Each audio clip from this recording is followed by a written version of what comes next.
illegal immigrants can steal IDs and then file for over and get payments for child tax credits fraudulently, never get prosecuted. Explain how this can happen. You and your guest, Laura, were talking a lot about the deep state earlier in your show, and I would propose that the IRS is the original deep state operation. One of those things that we identified they want to spend billions of dollars on is to hire 87,000 more IRS agents. Imagine an army of IRS agents coming after the bank accounts of hardworking families.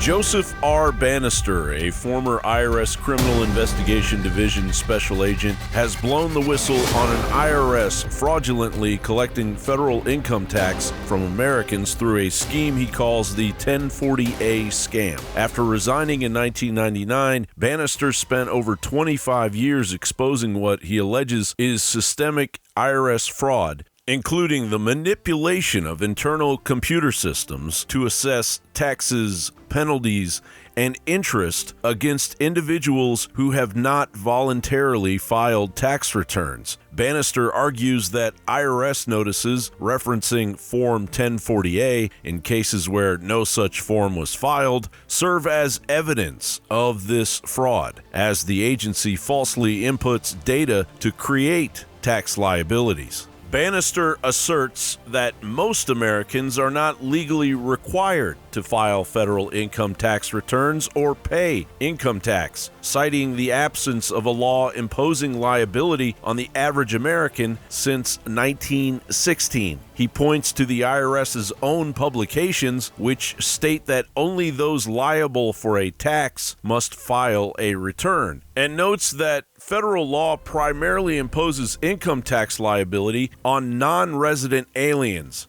and foreign corporations. The 1916 Supreme Court decision in Brushaber versus Union Pacific Railroad Company limited the scope of the 16th Amendment, ensuring that subsequent tax laws excluded average Americans from liability, a structure Banister claims was intentional to maintain constitutional compliance. The 1040A scam involves the IRS allegedly inputting fraudulent codes into its computer systems, specifically referencing Form 1040A, to create the appearance that individuals requested the IRS to calculate their tax liability. Banister provides evidence from his own case where IRS notices and individual master file transcripts referenced a Form 1040A he never filed. He explains that the IRS uses the unique feature of Form 1040A, which allows filers to request tax calculations by the IRS to justify fraudulent assessments. This pattern, he claims, has been repeated against millions of Americans, even after Form 1040A was discontinued in 2018, with notices morphing to reference a non-existent Form 1040A.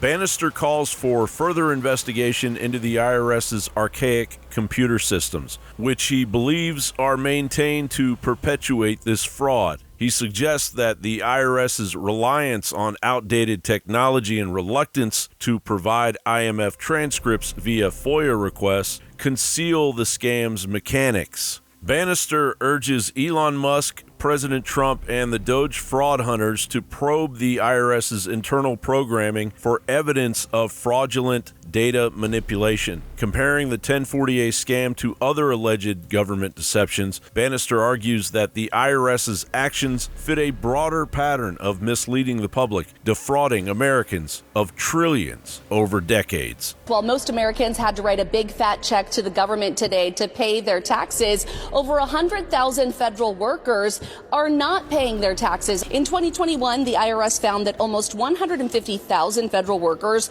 owe about $1.5 billion in unpaid taxes.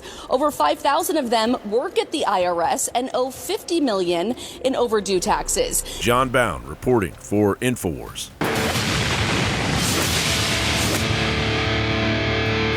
The 8th coin in the limited edition series is now exclusively available at thealexjonesstore.com. Ladies and gentlemen, this is the 8th in the series. Your past purchases have kept us on the air. There's only 4,000 of this coin. I designed all the others, but the crew said, hey, people keep asking for an Alex Jones coin. This is the first and probably the only one we'll ever do. InfoWars on the back, myself, the American flag on the front with my signature. It is vital to keep us on the air. Plus, it's an amazing coin. All the other in the last few years we put out, you look at them online, they're selling for way more than we printed them up. But I'm not even pushing it as a collectible coin. It is a fundraiser to keep us on the air. We absolutely need the funds. It is historic, and it costs us about $40 for each coin for the silver and for having it printed or minted in Missouri. And you can get it for $99 if you're not a VIP member at thealexjonesstore.com, for $70-something if you are. People love the coins. It keeps us on air. It's a fundraiser.